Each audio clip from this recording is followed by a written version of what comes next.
Deus é o Senhor. Tem algum irmão novo aqui nos visitando? Olha só, eu estou muito feliz essa noite que eu tenho um cliente que eu visito lá na rodoviária. Eles têm lá a Cantina do Sabor. E eles estão aqui, o Aurélio, a Ana e sua filhinha. Como que é o nome da filhinha? Como? Gabrielê. Camille. Oh, de Gabrielê. Camille. Tem mais alguém nos visitando aqui pela primeira vez? Muito bom. Sejam bem-vindos, viu? Fiquem à vontade.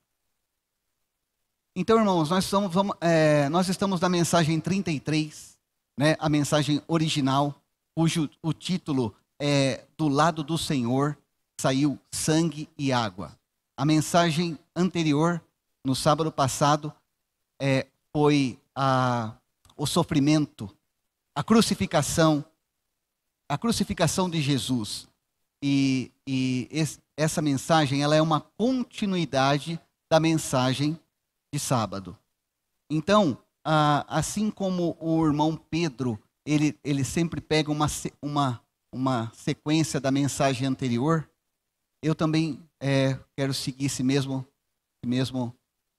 princípio do irmão em pegar um trecho da mensagem que o irmão Romildo falou no sábado, para que isso realmente seja inculcado em nós, seja visto de uma maneira muito preciosa, para que o intuito de ler novamente, voltar novamente, é para que a gente realmente dê valor ao que aconteceu, aos fatos que vão ser mostrados, nós possamos valorizar e não ser apenas uma história, algo que eu conheço. Sabe, não é assim. É algo que eu tenho que dar valor.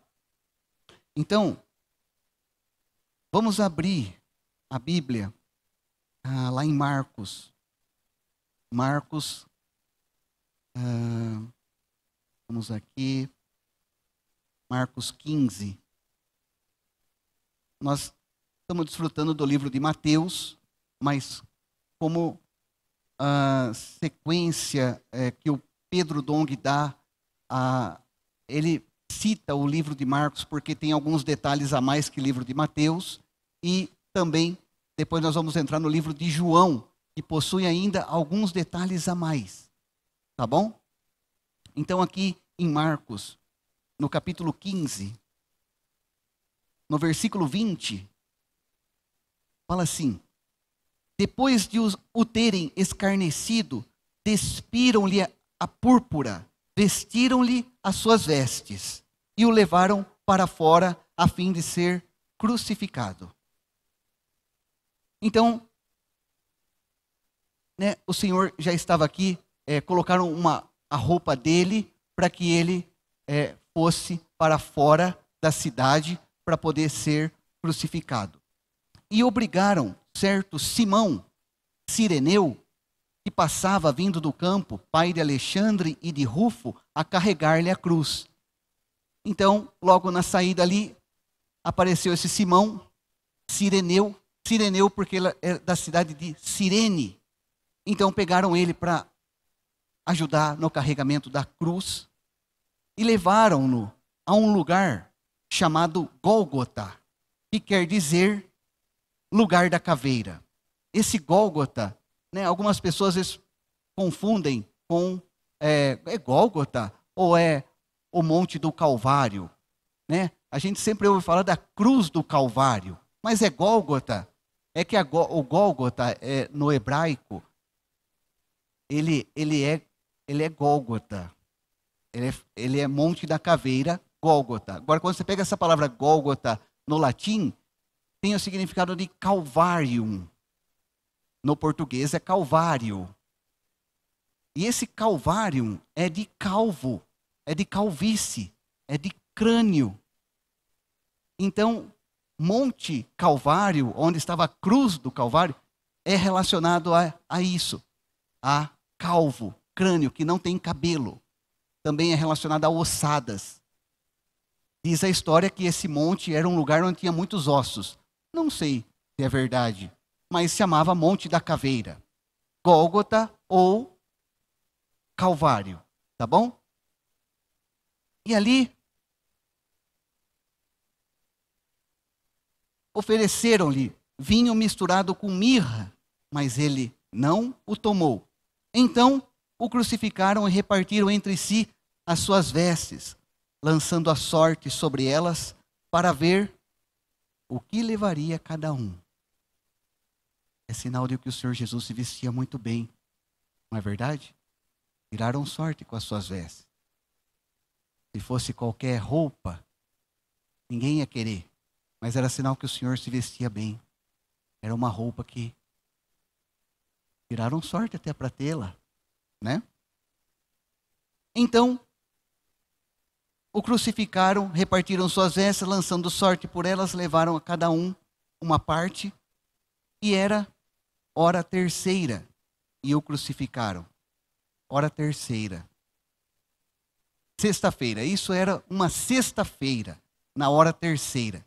Para não fazer confusão com hora terceira, hora sexta, hora nona, é só você saber que a hora zero é a hora do amanhecer. Então os judeus têm a hora zero. Que hora que é a hora zero? 6 horas da manhã é hora zero. Se era a hora terceira, era aqui 6, 7, 8, 9. Era 9 horas da manhã. Então a hora terceira são 9 horas da manhã, numa sexta-feira. E aí, o crucificaram. No 26. E por cima dele estava uma escrita. Estava escrita a sua acusação. O rei dos judeus. Que acusação é essa? Isso é algum tipo de acusação? Não é verdade? O Pedro Dong, muito sábio, ele fala assim que eles não tiveram um mandado para buscar Jesus. Aí ele falou sobre o mandado que não tinha. Eu falei, puxa, eu não sei o que é um mandado. Eu nunca recebi o mandado, nunca fiz o mandado, eu não sei o que é mandado. Aí eu procurei no Google o que é mandado. Mandado é mandado de prisão, é uma ordem de prisão, e ali tem que estar bem especificado. O porquê tem que ser objetivo e claro. Nos dizeres, por que você está sendo preso? Qual é a sua acusação? Não tinha um mandado. Como podem ter um mandado com o Senhor Jesus? Impecável.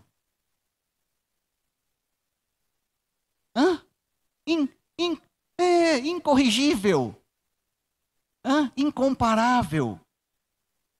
Tudo nele era elevado. Ele era exemplo para tudo. Ele era a perfeição em pessoa.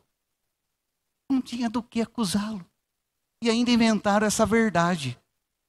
Rei dos judeus. Que verdade! É a mais pura verdade. Não só dos judeus. Nosso rei, Senhor Jesus. Com ele crucificaram 2 salteadores. Um à sua direita e um à sua esquerda. E cumpriu-se a escritura, que diz: e com os transgressores foi contado. Aqui o Senhor foi contado como transgressor. Ele não teve a ficha limpa. O Senhor foi fichado. Injustamente. Terrível. Irmãos, talvez eu não fale tudo o que deveria falar. Talvez você fale, puxa, pulou essa parte, pulou essa, deveria ter encaixado isso ou aquilo. A mensagem que o Pedro Dong dá no original são quase 2 horas. Eu vou ter que falar aqui em 45, 50 minutos. Eu vou citar alguns versículos apenas, tá? Então, continuando. E os que iam passando, blasfemavam dele, meneando a cabeça e dizendo, tu que destróis o santuário em 3 dias e o edificas, salva-te a ti mesmo e desce da cruz. De igual modo também os principais sacerdotes com os escribas, escarnecendo entre si, diziam, salvou os outros, mas a si mesmo não pode salvar-se. Eles diziam, lá, salvou os outros, mas ele mesmo lá. Né? Desça agora da cruz o Cristo, o Rei de Israel, para que vejamos e creiamos, também os que com ele foram crucificados o injuriavam. Chegada a hora sexta. Que hora que é a hora sexta? Hora zero é 6 horas da manhã. 6 mais 6 dá que horário? 12, meio-dia. Então a hora sexta, meio-dia. Meio-dia, houve trevas sobre toda a terra. Toda a terra. Pois essa treva foi na região lá de Jerusalém. Foi ali, naquela região, ficou toda... No planeta, irmãos. Olha, toda a terra, imagina a dimensão. Vocês conseguem ver a dimensão do planeta Terra? Aí toda a terra escurecida. Olha, toda a terra. E essas trevas, em pleno meio-dia, ela durou até a hora nona. 12. Nós estamos na hora sexta. 6, 7, 8, 9. Hora nona, 15 horas da tarde. 3 horas da tarde. Então, do meio-dia até as 3 horas da tarde ficou essa escuridão. Trevas. E aí, a hora nona, clamou Jesus em alta voz: Eloi, Eloi, lama sabachthani, que traduzido significa: Deus meu, por que me desamparaste? E alguns dos que estavam presentes ouvindo isso diziam: eis que clama por Elias. Eis que clama por Elias. Não estava falando nada disso. No versículo 36 fala: e um deles correu, embebeu uma esponja em vinagre e, colocando-a no caniço, dava-lhe de beber, dizendo: deixai, vejamos se Elias vem tirá-lo. Que confusão. Realmente havia muita treva ali. Eles não estavam vendo nada. Eles estavam completamente cegos. Mas aqui no versículo 40, acontece algo aqui. Estavam ali também algumas mulheres observando de longe. Presta atenção nessa parte. Observando de longe. Não é esse versículo. É esse aí. Estavam também ali algumas mulheres observando de longe. Entre elas, Maria Madalena, Maria, mãe de Tiago, o menor, e de José e Salomé. Olha só quem estava ali. Maria Madalena, a Maria, mãe de Tiago, o menor, e José. Quem é essa Maria, mãe de Tiago e José? É a mãe do Senhor Jesus. O Tiago aqui, menor, e o José são irmãos do Senhor Jesus. E aqui quem que é Salomé? Salomé é a mãe do Tiago e do João. Né? Não foi Pedro, Tiago e João que subiram com o Senhor no Monte da Transfiguração? Essa Salomé aqui é a mãe deles. Estava ali. Mas aí, irmãos, aí que está. Agora vamos dar um pulinho lá em João. Porque lá tem algumas riquezas de detalhe.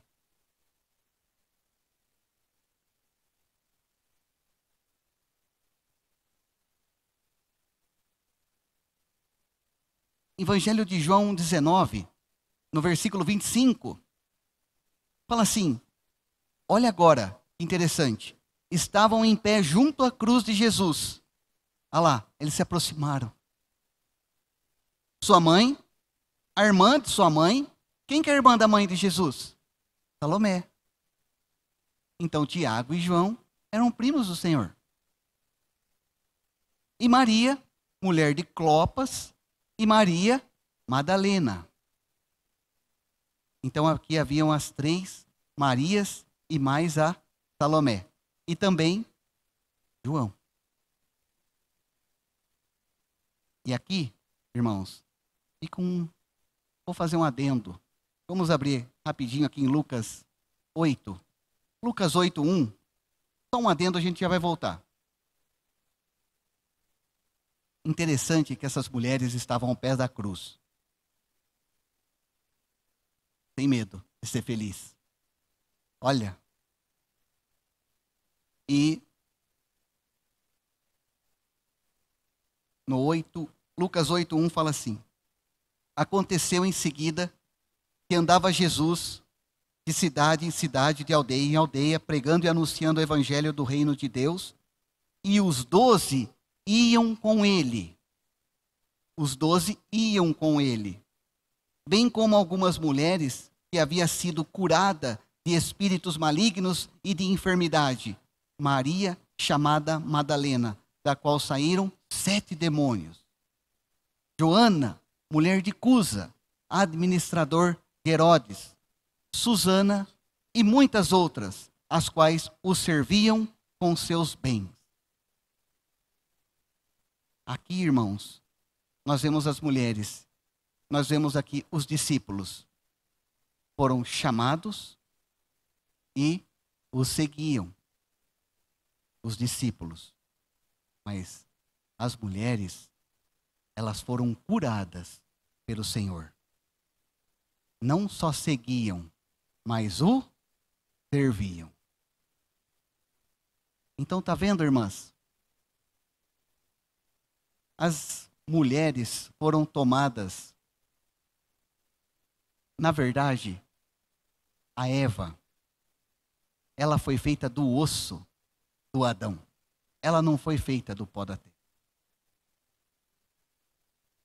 É por isso que as mulheres, elas fazem algo a mais. Além de seguir o Senhor, elas também servem o Senhor.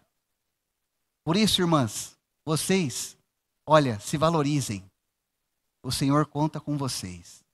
Na verdade, o Senhor precisa muito de vocês, irmãs.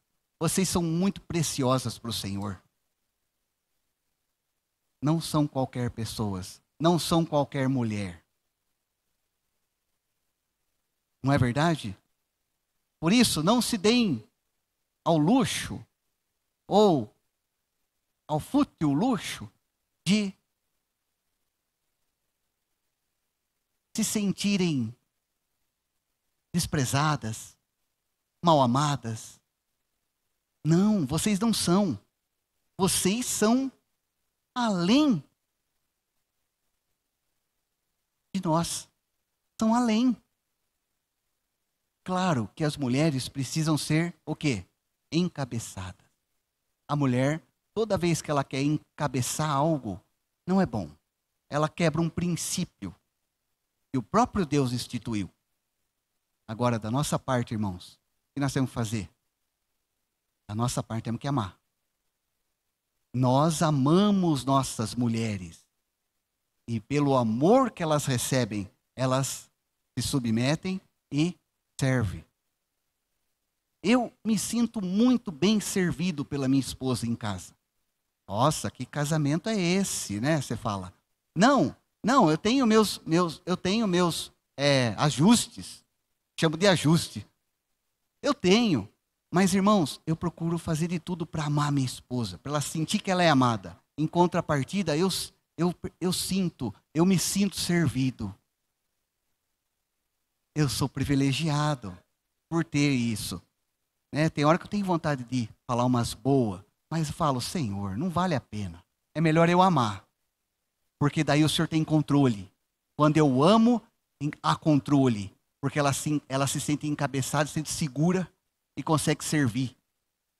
Então, irmãos, vocês mulheres são, olha, eu não sei usar as palavras para falar, mas aqui fala que vocês seguiam e serviam. Já é o bastante, tá bom? Então, voltando agora para João. Aí, aconteceu algo aqui que João relatou que é demais. Estavam ali então as 3, Marias e Salomé. Vendo então Jesus, sua mãe, e ao lado dela, o discípulo a quem ele amava, disse à sua mãe, mulher, eis aí teu filho. Depois disse ao discípulo, eis aí tua mãe. E desde aquela hora, o discípulo a recebeu em sua casa. Irmãos, imagina a cena. Vocês estão entrando na história, porque tudo estava escuro, não estava? Enquanto Jesus estava vivo, estava tudo escuro. Mas eu tenho a imagem do Senhor. Eu assisti a Paixão de Cristo, que o irmão Romildo citou a semana passada. Eu assisti. E eu tenho a imagem perfeita do Senhor na cruz, enxergando com um olho só. Ele estava lá crucificado e com um olho só, aberto. Agora, imagina ele em que condição. Ele falou, ô mulher, esse aí, ó. Imagina a condição do Senhor. Ele não tinha um escuro só. O Senhor preso. Talvez mal conseguisse enxergar diante de tudo que havia levado. Em que condição ele apontou? Ô mulher, eis aqui, ó, o seu filho. Ô filho, eis aqui, ó, a sua mãe. Não teve isso. Foi um negócio meio... Ô mulher, imagina a cena disso. Irmãos, sabe o que é isso? Sabe o que quer dizer isso? Essa aqui é a humanidade de Cristo. A humanidade do Senhor Jesus. Ele estava pronto para partir. Mas ainda assim, ele se preocupou. Ainda assim, ele olha para a mãe e quer arrumar um lugar para a mãe. Por quê? Porque, irmãos, diz a história, não sabemos. Mas é possível de que José, o esposo de Maria, já havia falecido. E por que João? Não só porque João estava ali perto, mas também porque João foi o último a morrer. Ele não podia confiar a Maria, a Tiago, porque logo em seguida ele morreu. Mas ele confiou a João, porque foi o último a morrer e ela poderia receber todo o cuidado de um filho para com uma mãe. Porque se o Senhor falou, foi ordem. Tem como não fazer o que o Senhor falou, né? Então, olha o cuidado de amor do Senhor naquela situação. Eu fiquei em casa, desculpa, vou confessar isso, algo bem íntimo, tá? Mas eu fiquei em casa enquanto eu estava desfrutando da mensagem, no momento que eu estava sozinho lá em casa, eu pus meu pé em cima do meu pé, e aí eu fiquei pé com pé, e eu fiquei com a mão assim, ó. Eu acho que eu não aguentei ficar 5 minutos. O Senhor ficou da 9 horas da manhã até as 3 horas da tarde. Às 3 horas da tarde. 6 horas. Sim.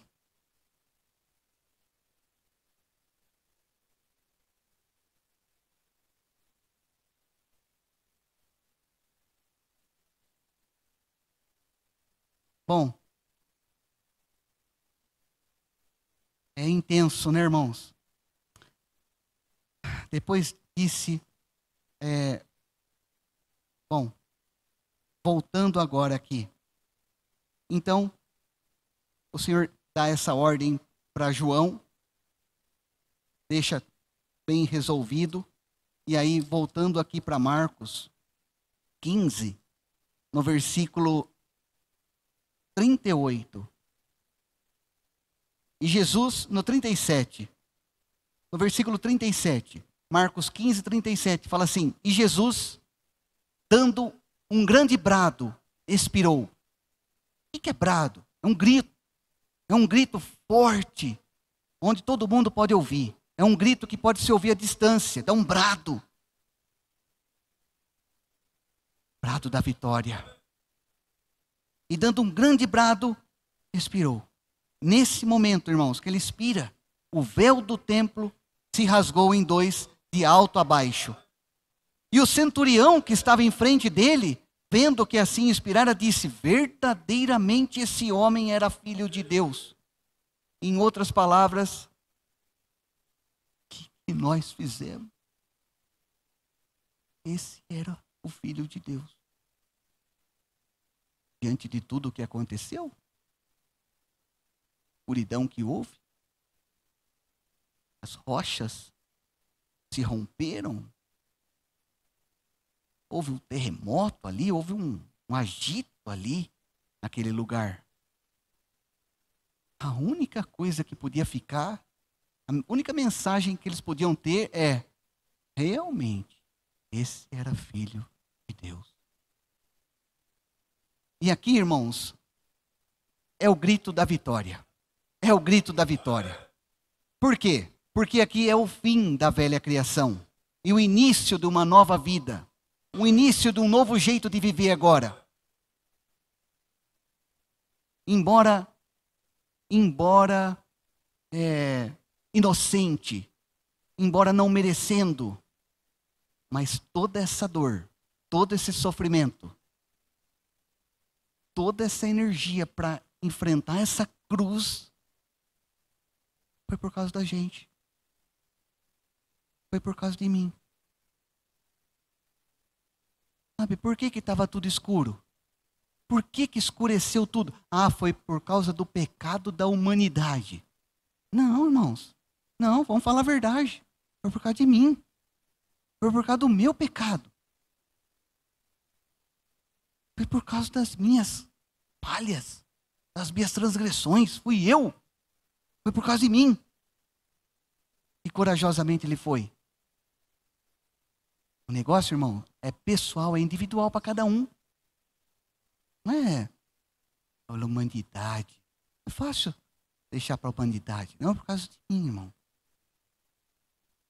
Então, e aqui, então agora, irmãos, essa vida que agora ela surge, é uma vida nova. E ela não pode ser corrompida, ela não pode ser afetada, ela não pode ser tragada ou pela morte. A morte não tem força sobre essa vida. Quer ver? Aqui em Atos, vamos abrir aqui em Atos, fala muito bem isso. Senhor Jesus, aqui em Atos 2, fala assim: ao qual Deus ressuscitou. Olha só, está vendo? Ao qual Deus ressuscitou, rompendo os grilhões da morte, porquanto não era possível que ele fosse retido por ela. E aqui, no 31, fala: prevendo isso, falou com respeito à ressurreição de Cristo, que não foi abandonado no Hades, nem a sua carne viu corrupção. Aí no 36, fala assim: saiba, pois, com certeza, toda a casa de Israel, que esse Jesus que vós crucificastes, Deus o fez Senhor e Cristo. Ele é o Senhor e o Cristo. Ó Senhor Jesus. E aqui, voltando aqui para João, Senhor Jesus, João 19.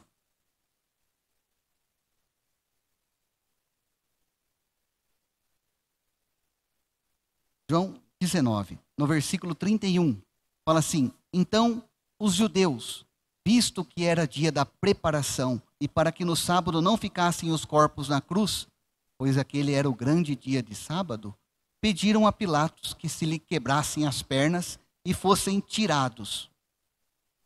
Foram, pois, os soldados e quebraram as pernas ao primeiro e ao outro, que com ele tinha sido crucificado.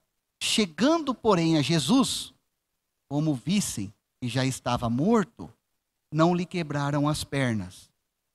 Mas um dos soldados lhe furou o lado com uma lança, e imediatamente saiu sangue e água. Não podia quebrar os ossos do Senhor. Não podia. não podia quebrar os ossos do Senhor. Por quê? Porque o osso é um símbolo da ressurreição. Quando Deus fez Adão, Ele fez Adão e Adão, acredito que se sentiu só. E ali, ele vendo os animais, cada um com seu par, Deus resolve o problema. Ele faz o homem cair em pesado sono, e ali do lado de Adão, ele pega o osso da costela de Adão e faz. Algumas versões tá que ele edifica a mulher do osso de Adão. Eva, ela prefigura a igreja. Ela pode prefigurar a igreja porque ela é feita do osso. E o osso é um símbolo da ressurreição. Por isso que não podia causar dano no osso do Senhor. Porque causando dano no osso, causaria um dano na ressurreição, na vida ressurreta. Então, nenhum osso do seu corpo foi quebrado, até por causa da profecia que havia sido feita. Então, irmãos, a ressurreição do Senhor foi impecável. Nenhum osso seu foi quebrado. Só que quando furou o lado do Senhor, saiu sangue e água. Apenas aqui em João está relatado isso. Por quê? Porque apenas João relatou que havia sangue e água. Mateus viu sangue. Marcos viu sangue. Lucas viu sangue. Mas eles não registraram nada sobre a água. Porque não estavam próximos. Mateus, cheio de medo. Mateus não apareceu ali. Estava distante. Viu sangue. O sangue dá para ver de longe, não dá? Mas a água não. A água é transparente, não dá para ver. E outra, que quantidade de água era essa para sair para que pudessem ver? Mateus estava longe, com medo. Marcos, ele escreveu o Evangelho Marcos por meio dos relatos de Pedro. Então, ele não estava perto. E Lucas? Lucas escreveu o Evangelho de Lucas por meio dos testemunhos que ele tinha das pessoas ali. Claro, segundo o encabeçamento do Espírito. Esse livro é altamente confiável. Não tem, mas foi quem falou. O Espírito moveu tudo para que fosse escrito cada vírgula aqui. Bom, então, irmãos, quem estava aos pés da cruz? João. E ele viu sair a água e o sangue. Então vamos ver um pouquinho sobre o sangue? Estão com pressa de ir embora? Já está dando coceira aí na cadeira? Não, né? Tá bom, não tá? Vamos continuar frutando. Então, o sangue, para que é o sangue, irmãos? Saiu sangue. Para que é o sangue? Para redenção. O sangue é para redenção. O que é redenção? Redenção. O que é redenção? Redenção é o resgate. É a salvação. Né? Redimir. Nós estávamos indo por um caminho e fomos redimidos, fomos resgatados desse caminho. Jesus nos resgatou, nos redimiu. Por isso ele é o Cristo Redentor. É aquele que nos redimiu. Amém? Aleluia. E aí, irmãos, João Batista foi muito atento a isso. E lá em João 1, 29, João Batista diz: eis o Cordeiro de Deus. Quando Jesus estava indo ao encontro de João, ele, eis o Cordeiro de Deus que tira o pecado do mundo. O sangue. por ter imolado o cordeiro, houve derramamento de sangue que pode tirar o pecado do mundo. E aqui tem um versículo também muito bom. Vamos ler aqui. Eu anotei vários, mas eu vou citar um aqui, tá? 1 Coríntios 6, versículo 20. 1 Coríntios 6, 20. Porque fostes comprado por preço, agora, pois, glorificai a Deus no vosso corpo. Ó Senhor Jesus, fomos comprados por preço. Isso na forma individual. Eu fui comprado por preço, mas a igreja também foi comprada por preço. Aqui, em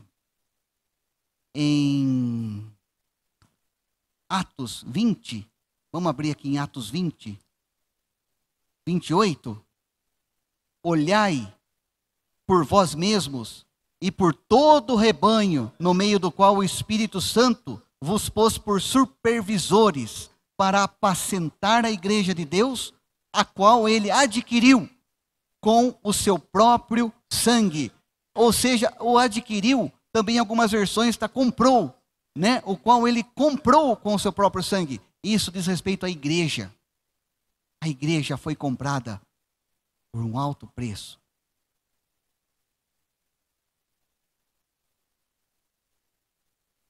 E aqui tem um versículo também maravilhoso em Mateus 26. No versículo 28. Fala assim: porque isso é o meu sangue, o sangue da aliança que é derramado por muitos para perdão dos pecados.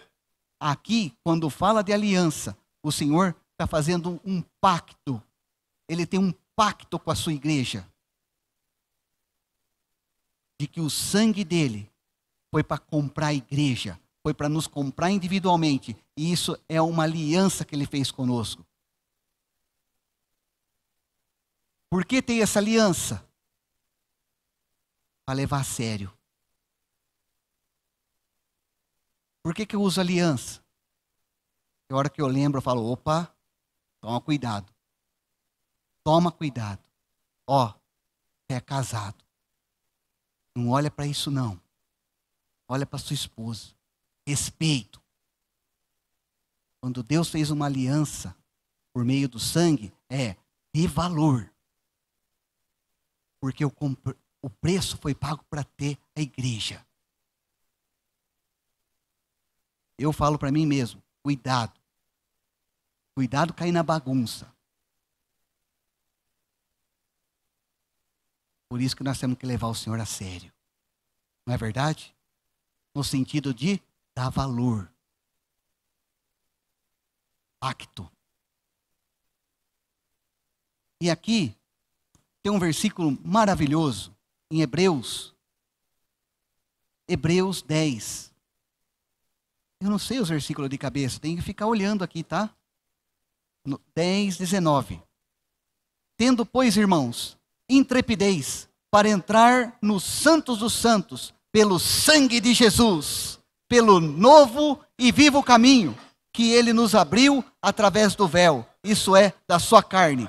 Irmãos, quando a lança entrou, eu imagino que entrou aqui por baixo. Eu imagino que entrou aqui por baixo da costela. Quando a lança entra por baixo, ou entra aqui mais abaixo, eu não sei, mas no lugar que pegou, saiu, assim que rasgou, a carne do Senhor foi rasgada por essa lança, e saiu o sangue e a água, o véu do santuário se rasga de alto a baixo. Deus vem, Deus rasgou o véu, Deus rasgou o véu. E agora eu posso entrar. Eu posso entrar a hora que eu quiser. Ah, mas estou chateado. Não importa. Que hora que eu vou poder entrar? Só daqui a um ano? Qualquer hora. Está aberto. O preço foi pago. O osso não foi quebrado. A vida ressurreta está disponível para entrar e habitar e fazer com que eu tenha vida. Vida. Por isso, João viu a água, para que tenhamos vida. A água, O sangue é para redenção, mas a água é para o fluir da vida. O que Deus está querendo aqui no nosso meio é que flua vida. A gente saia da esfera dos pensamentos que nos assola, que nos individualiza, nos separa. A gente fica pensando muito, né, como nós ouvimos uma mensagem anterior, de nós mesmos, enquanto a gente podia conversar mais com o Senhor e com o Pai. O Pai nos tem como filho. Fez aliança com a gente. Não se preocupa. Você tem uma aliança comigo. Irmão, sabe de uma coisa? O que nós temos mais falado aqui na igreja, nas mensagens com a igreja? O que nós temos mais falado? Qual é a palavra que mais tem se falado? Qual é? É o quê? A edificação da igreja. Essa é a palavra que mais tem falado. Sabe para que é o sangue e a água? Para a edificação da igreja. O sangue limpa, me deixa leve. E a água me dá vida. Olha que versículo maravilhoso. Aqui, tem vários, né? Mas vamos falar aqui, em Efésios 5. Efésios 5. Efésios 5, 26.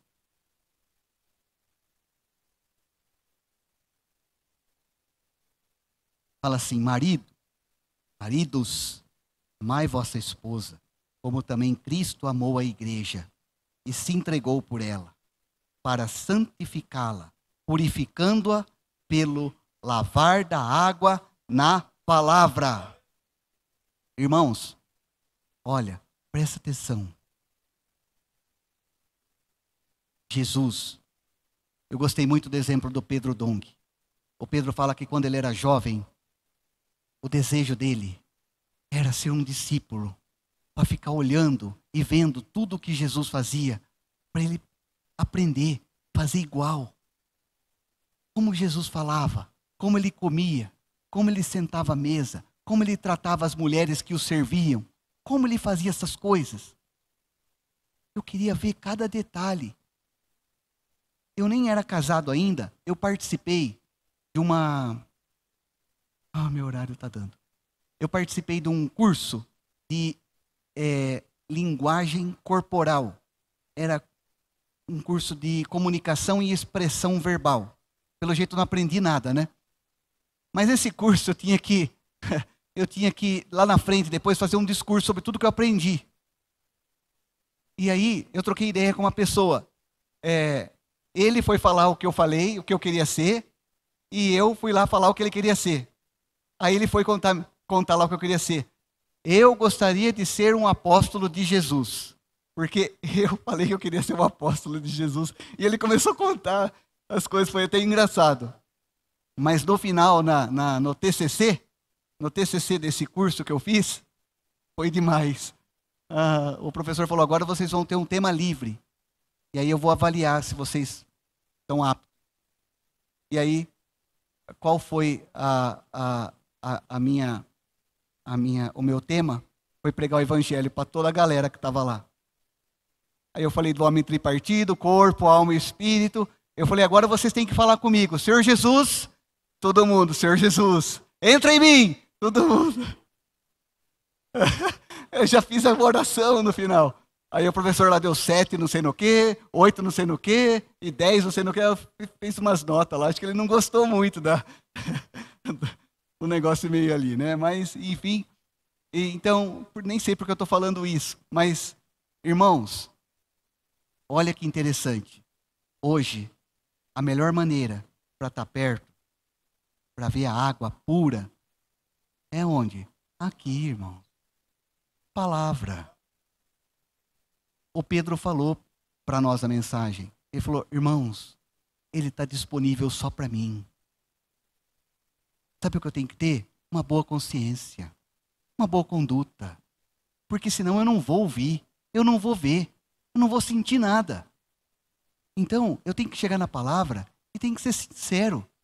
Porque quando eu ler a palavra, ou quando eu falar a palavra, Jesus falando. Agora, se eu não toco nisso, eu não vou conhecer o Senhor. Como Ele come, como Ele bebe, o que Ele fala, o que Ele gosta que faz, o que Ele pede para não fazer, que não é bom. Está aqui. Quando eu falar isso aqui, eu vou estar falando Jesus. E o negócio à medida em que eu falo, à medida em que eu toco, eu recebo o quê? Vida. E à medida em que eu recebo, eu também, essa vida também flui.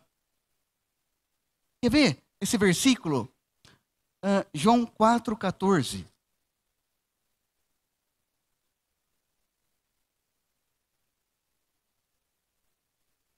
Já estamos terminando, tá bom?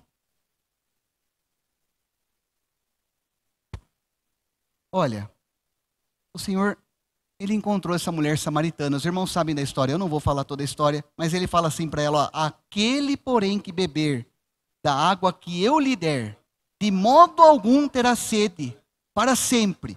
Pelo contrário, a água que eu lhe der, se tornará nele uma fonte de água a jorrar para a vida eterna. Então, quando você toma da palavra, essa palavra te enche e ao mesmo tempo ela flui, ela jorra para outras pessoas. Sabe o que está acontecendo aqui? Está havendo um jorrar. Agora, depende se é uma torneira ou se é um jorrar, depende de como você está. Como você está? Como uma criança? Aberta para receber o jorrar? Ou você está analisando? Ou existe aí uma análise? Nossa,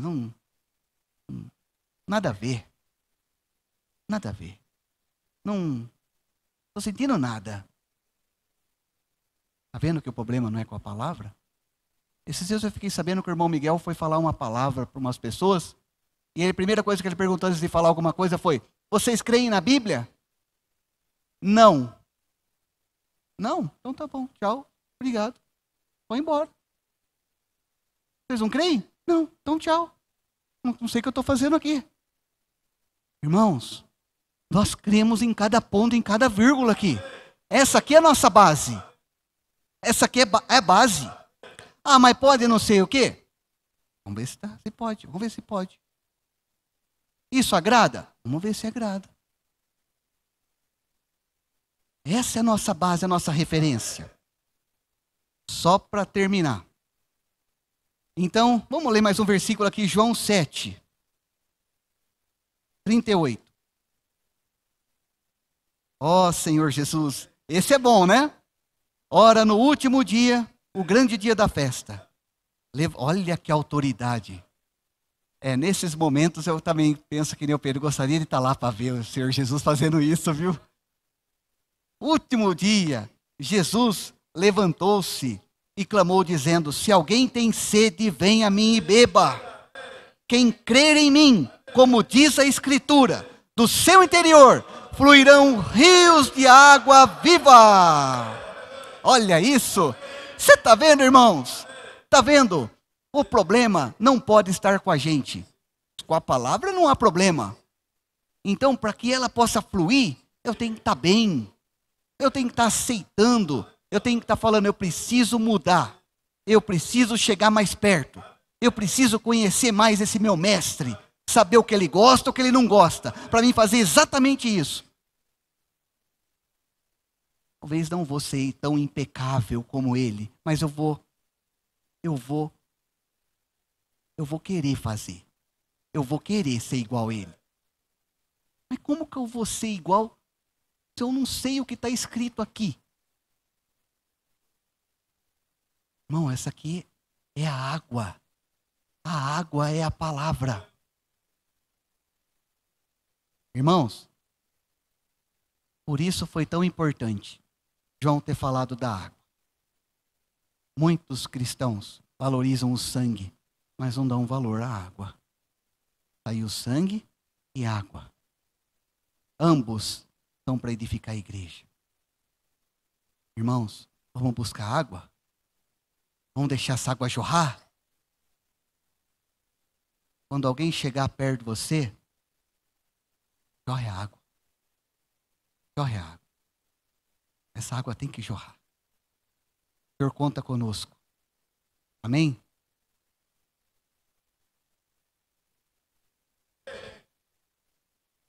Amém. Aleluia. Então, acho que era essa porção. Possamos valorizar, irmãos. Valorizar o sangue. Valorizar a água. Sangue não é detergente, como o irmão Miguel disse. Não posso ficar usando sangue de maneira leviana. Ah, eu pequei, lava-me com teu sangue. Não é assim. Tem que haver um arrependimento, tem que haver uma confissão, tem que haver, Senhor, me perdoa. Se há uma constância em pedir perdão por isso, peça libertação. Senhor, me liberta. Quebra isso aqui que está atrapalhando a minha vida. Arranca isso aqui que está entortando o meu caminho. Tira esse mal da minha frente. Irmão, todo o poder e toda a autoridade que o Senhor tinha, Ele deu para nós. Deu para a sua igreja. Por isso, tenha um. Eu falei isso uma vez. Tenha um na casa e chame o outro para orar. Porque os dois, quando se unem em oração, é a oração da igreja. Tenha um que chame. Às vezes é eu que chamo minha esposa. Às vezes eu não estou a fim de chamar. Mas aí ela está.